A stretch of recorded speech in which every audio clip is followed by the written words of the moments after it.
Isang magandang araw po mga kapinoy. No, kamusta po kayo?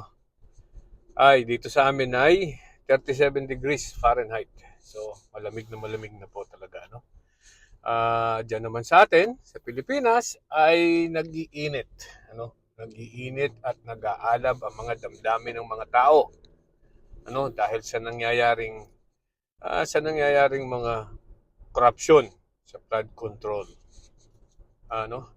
And so, marami na pong kaganapan simula nung huli ako nag-vlog. So, nung Biyernes po, itong si Saldi ko ay lumutang at naglabas po ng mga pahayag through a video. Alright?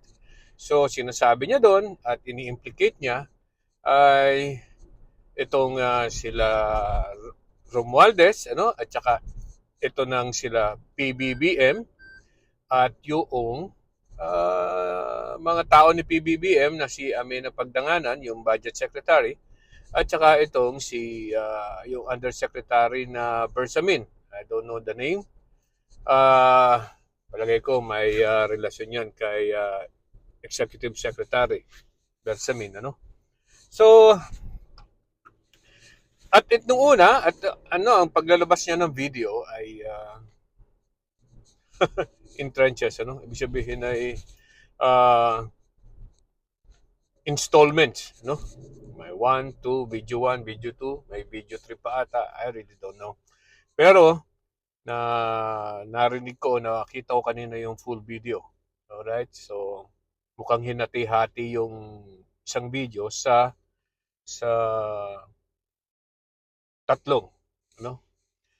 Pero, marami siyang ipinangalan ng pangalan dyan. Ano? Sinabing pangalan at sinasabing, ano ito no, siya ay ginagawang poster boy.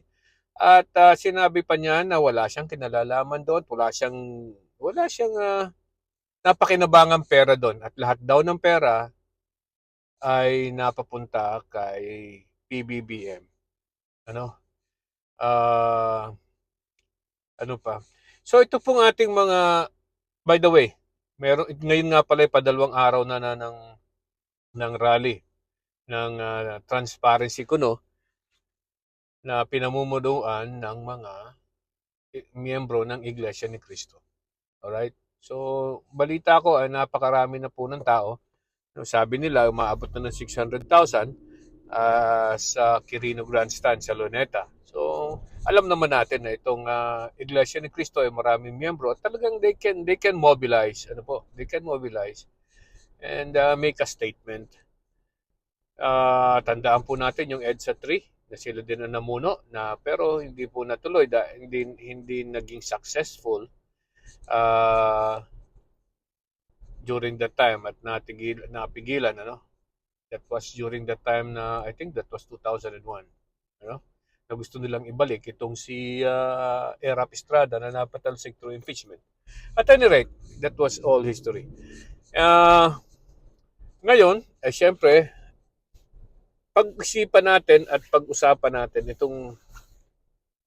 itong sinasabi, itong timing na to, no? At saka kung mga tungkol dito sa sinabi ni Zaldico na to, no? Alright, so unang-una, siya daw lang po ay napag-utusan. Ano? Napag-utusan lang daw siya at wala daw po siya daw ay napag-utusan lang ng Malacanang at ito daw po ay sinabi sa kanya ni Amina Pagdanganan at saka nung si Bersamin at then sinabi niya kay Romualdez and sabi ni Romualdez daw ay whatever BBBM wants, BBBM gets. Alright, so pag-usapan natin yan dahil kung talagang wala siyang kinalalaman dyan at talagang lumalabas po kasi na siya ay parang santo, no? Anghel. Wala siyang kinalaman, siya ay napag-utusan lamang at wala siyang napakinabang diyan. So, talagang itinuturo niya lahat at naglilinis siya ng kamay. Okay, kung siya ay talagang anghel, ba't kailangan pa niyang sundin ang utos na yun na alam niyang mali? Diba?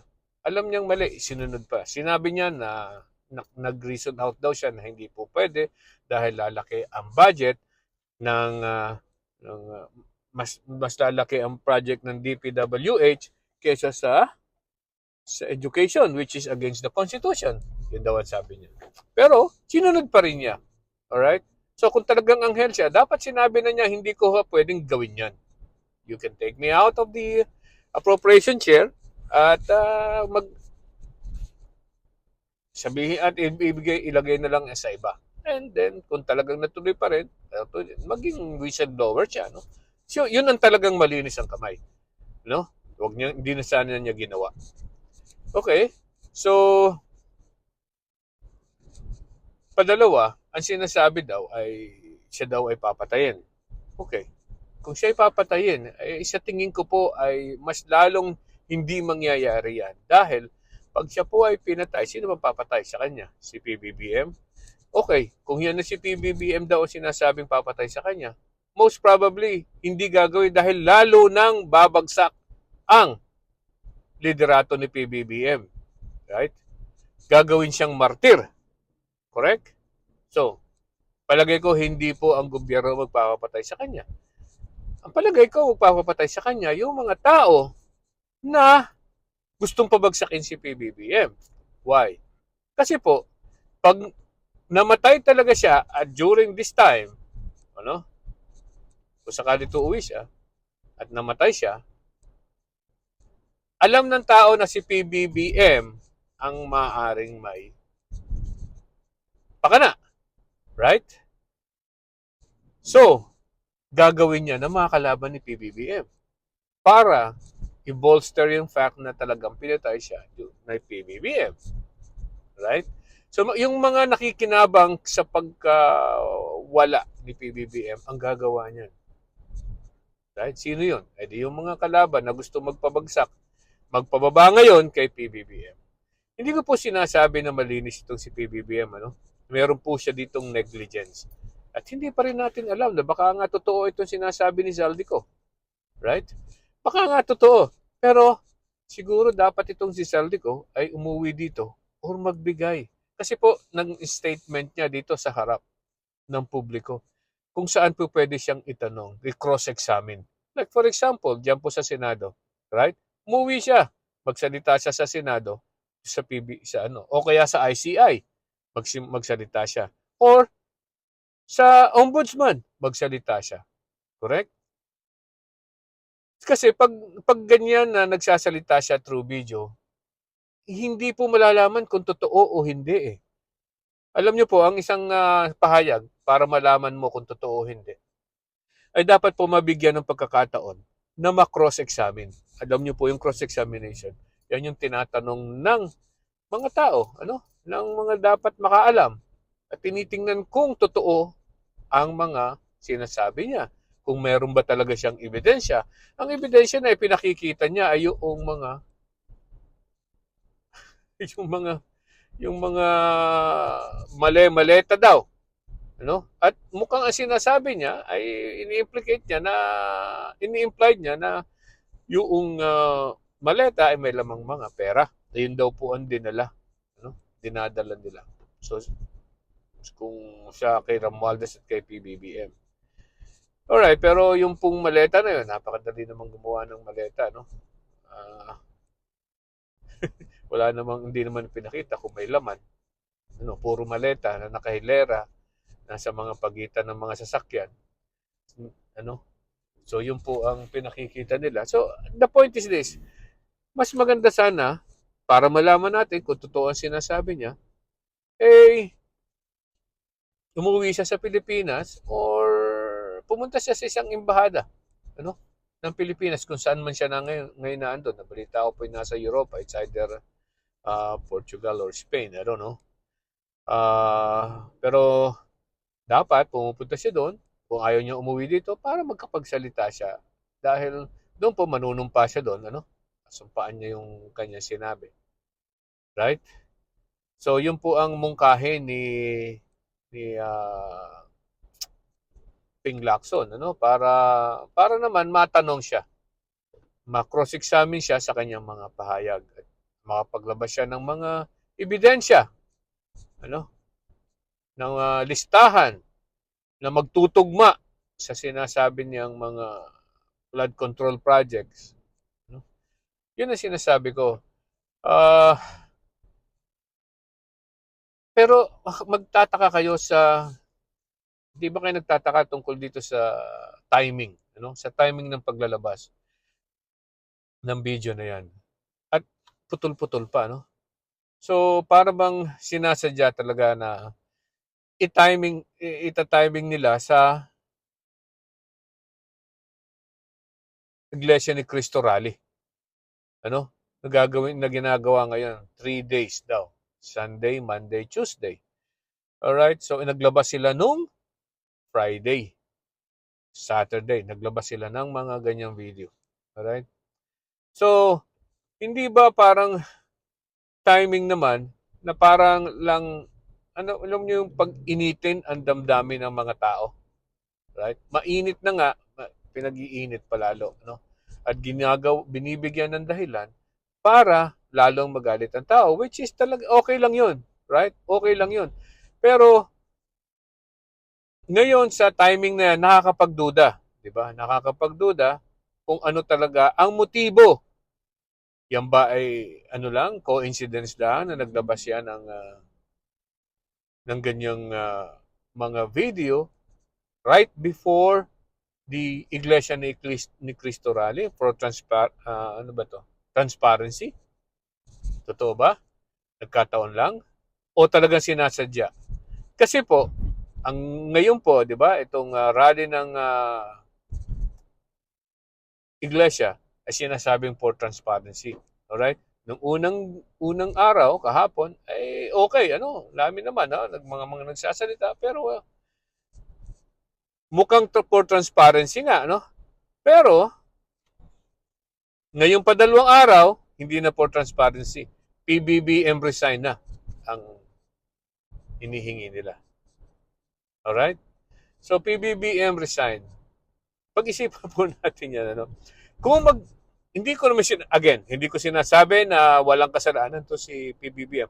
Sinasabi ko, merong kapabayaan itong si PBBM sa ngayon, sa mga ebidensya lumalabas. Ano?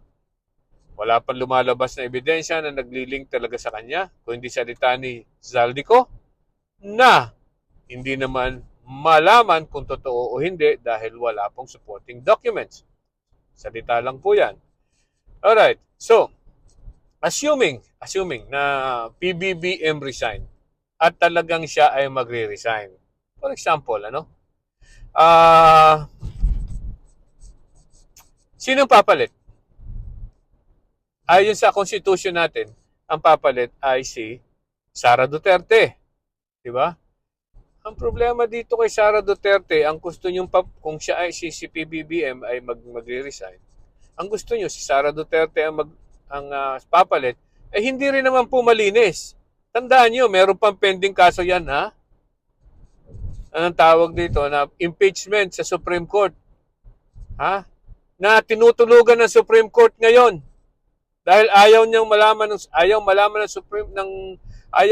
Supreme Court na malaman ng mga tao na sila ay nagkamali sa kanilang basihan, sa kanilang desisyon. Di ba? Yan po. So, hanggang ngayon tinutulugan pa. Hinihintay nila na ang maging desisyon ay maging moot and academic. Ibig sabihin, baliwala na yung desisyon nila kung sakalit sila ay aamin na nagkamali sila sa kanilang desisyon. Ano? Okay? Kasi kung yan po ay tama at talagang sinasabi nilang tama sila sa kanilang desisyon, yan Supreme Court, ha? Matagal na pong nailabas yan. No? So sa ngayon, alam ko, malakas ang kutob ko na nakita nila na sila ay nagkamali at naghahanap sila ng paraan, baka sakaling makakita sila ng paraan na panindigan yung kanilang pagkakamali. So sa ngayon, itigil muna nila. Huwag muna silang magdesisyon. So tandaan natin na itong si Sara Duterte meron pang impeachment case. Hindi rin po yan malinis.